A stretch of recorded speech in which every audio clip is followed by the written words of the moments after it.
Mo te toru rā te whakataetai tēnehi Māori e haere ana I roto o Kirikiriroa.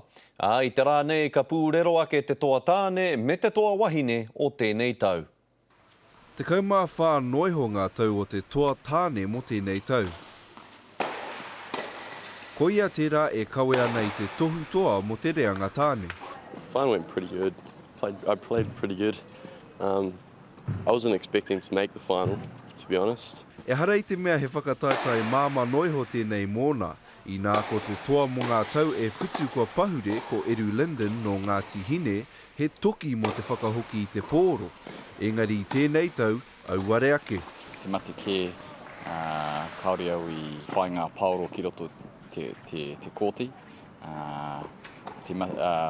Ko te take I ngaro taku hau, me taku kaha. Tērā te kaha o te kēmu whiringa toa mo te wāhanga wahine I toa ko Tracy O'Connor mā te ono ki te tahi, ono ki te kore kia Lucy Barlow.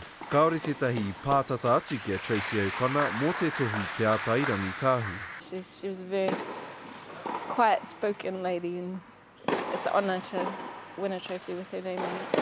Ko neke atu I te 85 tau tēnei tākoro nei e haere ana I nā mā te mahi me te prakatihi ka e au moi a.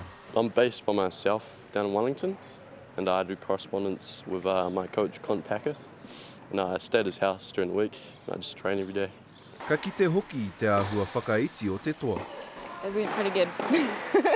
I don't think my opponent played very well. Aha kua tērā, kua tae mai ngā toa pakeke o mua, I tae atu rātou ki ngā papa tēnehi o te ao ki te whakanui te kanohi Māori I roto I tēnei tākaro.